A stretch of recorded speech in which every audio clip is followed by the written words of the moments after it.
Hola, ¿qué tal? Soy Ricardo Antonio Silva Díaz, abogado, aquí en Voces Jurídicas para, pues en esta ocasión, platicarles un poco acerca de lo que ha estado en medios y en boga, que es la prohibición a la fiesta de los toros. Esta es una discusión que ya lleva, pues, quizá más de 10 años en torno a una actividad que sí ha sido considerada lícita durante estas últimas, no solo décadas, sino incluso podríamos hablar siglos. Una actividad en donde existen y convergen una serie de subactividades, por decirlo de alguna forma, u oficios. Una actividad que ha sido catalogada incluso por la UNESCO como patrimonio cultural. Una actividad que se desarrolla en entornos específicos alrededor de pues un animal que es el toro de Lidia. La discusión ha partido desde hace, insisto, unos 10 años sobre la tensión que existe entre la protección animal y el bienestar animal, el medio ambiente y quienes ejercen esta libre actividad de desarrollar una corrida de toros. Las corridas de toros efectivamente tienen el uso de ciertos instrumentos, navajas, que se utilizan precisamente en un rito, en una actividad en donde convergen distintas artes. Hay alrededor de la fiesta de los toros no solo cultura, sino también alrededor de esto hay imágenes, hay música, hay arte visual como las pinturas, en donde durante muchos siglos se ha practicado esta actividad. Los ambientalistas, por su lado, aducen que se utiliza al animal, que el uso de estas navajas y de estos cuchillos tiene que estar por encima de una permisión, tiene que haber una prohibición de estas actividades porque esto pues afecta al animal y esto no debe de permitir que el hombre explote de alguna u otra forma algún animal para su gusto o su diversión. Me parece que esta discusión y esta tensión entre quien ejerce una libertad, la libertad de expresión, la libertad de culto, la libertad de comercio de una profesión frente a quien protege al animal, tiene muchas vertientes y no puede ser pues solucionada de manera central o unánime a partir de una decisión de Estado como la que acabamos de vivir en el gobierno de la Ciudad de México. Y digo que no debe de ser solo una decisión de Estado prohibitiva como lo ha hecho ahora la Ciudad de México, porque alrededor de esta fiesta existen un sinnúmero de aristas o de argumentos que tendrían que ponderarse. Esta discusión entre ambientalistas y taurinos ha partido a los tribunales e incluso a la sociedad, quizá en dos grandes grupos: aquellos que bajo ninguna circunstancia toleran ningún tipo de afectación al animal, no hay ningún derecho para ellos que pudiera derrotar esta idea. Y por el otro lado están los taurinos que defienden pues años, décadas, siglos de estar practicando una actividad. Me parece que la Ciudad de México el gobierno de la Ciudad de México toma una determinación tajante, una determinación absoluta al regular o intentar prohibir y modificar la esencia de la fiesta. Me parece primero que se adelanta un poco en la discusión, que debe ser una discusión a nivel nacional, porque cada uno de los entornos alrededor de la República Mexicana son distintos y contienen,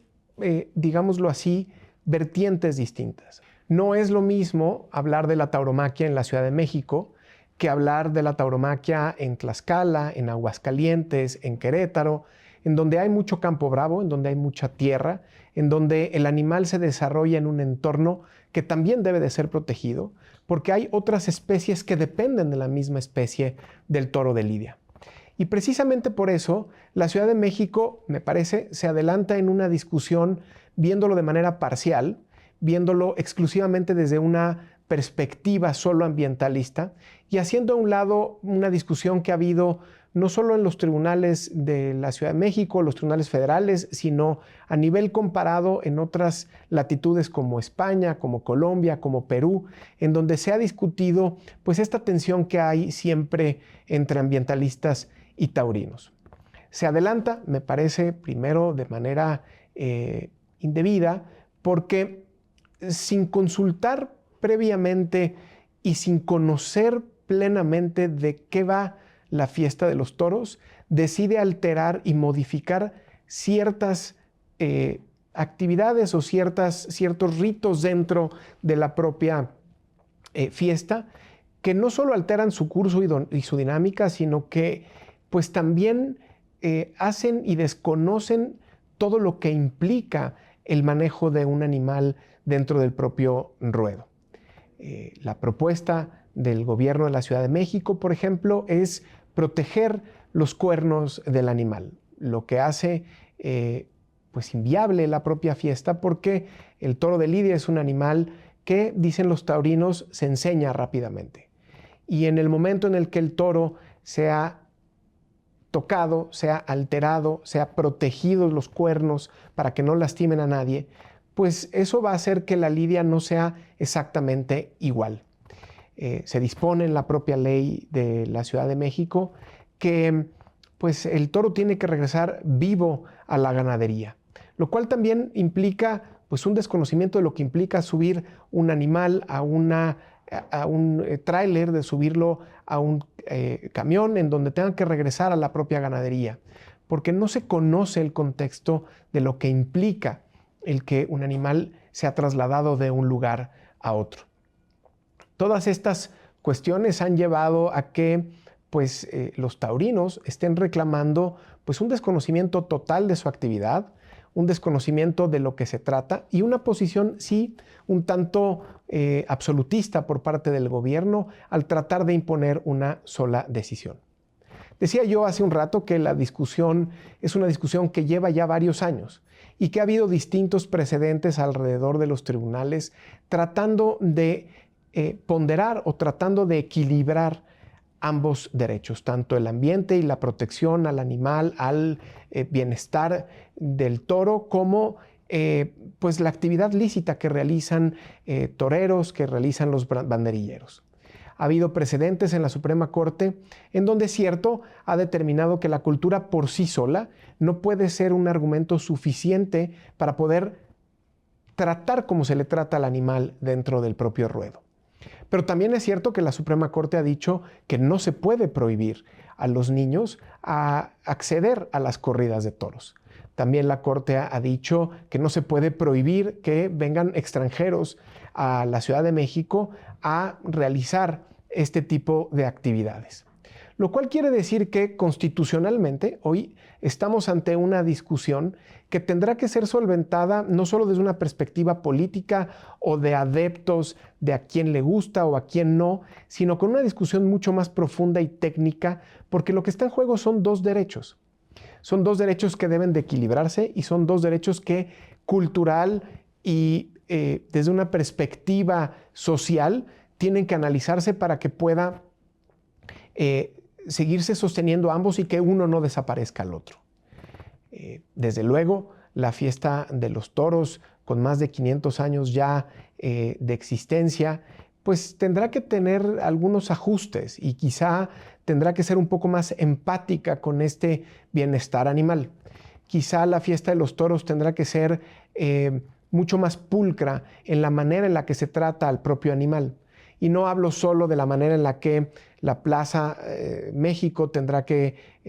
porque lo hace y cumple con los estándares de protección animal, sino también aquellas plazas alrededor de toda la zona metropolitana, en el Estado de México y alrededor de toda la República, que quizá tendrán que tener mucho cuidado en la forma en la que se trata el animal para que no exista un maltrato más allá de lo que se conforma o lo que conforma el rito o el culto de lo que es la fiesta taurina. Pero desde luego también los ambientalistas tendrán que ceder un poco frente a lo que implica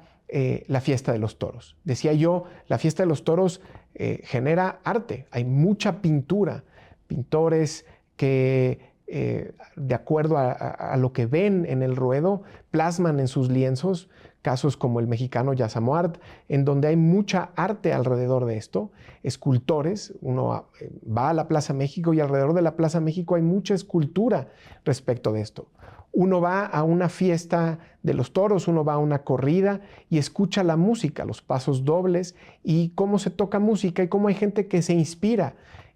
con ello. Por eso me parece que tampoco los ambientalistas pueden estar en una postura definitiva. Y decía yo hace un rato, además, esto tiene que verse desde una perspectiva de lo que implica esa actividad dentro del entorno de la entidad federativa. ¿Y por qué esto es importante? Pues quizá la Ciudad de México pudiera verse la actividad taurina como una actividad de diversión, como una actividad lúdica, en medio de una plancha de concreto. La Plaza México está alrededor y al lado de un estadio de fútbol, en un eje vial, y se entiende poco el que más allá de lo lúdico pueda haber algo más. Pero si uno va a Tlaxcala, con todos los predios que existen y las hectáreas, pues tiene plazas que viven y que el comercio que se da ahí y que las fiestas taurinas que se realizan ahí permiten que mucha de la gente que está alrededor de esa plaza o que está alrededor de esa ganadería pueda vivir. En ese sentido, entidades como Tlaxcala difícilmente podrán adoptar exactamente la política que tiene la Ciudad de México de una prohibición taurina. Tlaxcala ha sido un ejemplo a nivel mundial de cómo la fiesta de los toros tiene que seguirse desarrollando y los beneficios que ésta trae para una comunidad. Tlaxcala no solo es un referente en las fiestas como la Huamantlada, sino también en cómo la actividad ganadera del toro de lidia ayuda a muchas de las comunidades y además se convierte en un tema de turismo. Desde luego no podemos comparar una prohibición en la Ciudad de México, en la Plaza México, en esta plancha urbana, con lo que pueda pasar en Tlaxcala. Y Querétaro igual, muchas de las ganaderías están en esa zona. Me parece que esta discusión va a obligar a la Federación a tener que regular a través de la próxima, y que estará por emitirse, la próxima Ley General de Bienestar Animal. Y me parece que ahí es donde tendrá que centrarse la discusión, en donde puedan analizarse no solo los valores de los que hemos estado platicando, es decir, el derecho a la cultura, la libertad de culto, la libertad de expresión, la libertad de comercio, la protección y el bienestar animal, la defensa del toro de lidia como un animal y qué implica su propio bienestar, sino también una discusión competencial, como decimos los abogados, entre a quién le corresponde definir si esta es una actividad que deba de ser prohibida o no. Y si es una actividad permitida, en qué condiciones se debe de permitir. Y me parece que la Ley General de Bienestar Animal tendrá que reconocer que en México, en las distintas latitudes, más allá de lo que pueda pasar en la Ciudad de México, muchas comunidades viven a partir de esta fiesta y que por lo tanto no podrá venir una prohibición absoluta. Tendrá que ser la Ley General la que reconozca que cada una de las entidades federativas o que quizá cada uno de los municipios tengan que determinar cómo y en qué términos tenga que regular o regularse esta actividad. Lo que sí tenemos claro hoy es que el Estado no puede imponer una visión definitiva. El Estado no puede meterse a regular 500 años cambiando o alterando o modificando ciertos elementos de la fiesta, porque no le corresponde a él, no le corresponde a un momento político ni a una visión ideológica temporal. Corresponde realizar un ejercicio de más de 500 años para determinar de qué manera este puede variar, puede modificarse, pero ni siquiera prohibirlo. Y me parece que la discusión en el Congreso Federal estará en torno a lo que digan estados como Tlaxcala, como Querétaro, como Aguascalientes, Zacatecas, en donde ellos tendrán que aportar una opinión y decir cómo debe y por qué debe defenderse esta fiesta con esta vertiente. Desde luego los ambientalistas estarán dispuestos a seguir defendiendo el que el toro no debe ser tocado, pero también los ambientalistas tendrán que pensar que el hecho de modificar y alterar puede hacer que esta raza desaparezca. ¿Qué tanto puede ser un bienestar o de bienestar animal el generar que una raza de esta naturaleza, con estas características, al desaparecerle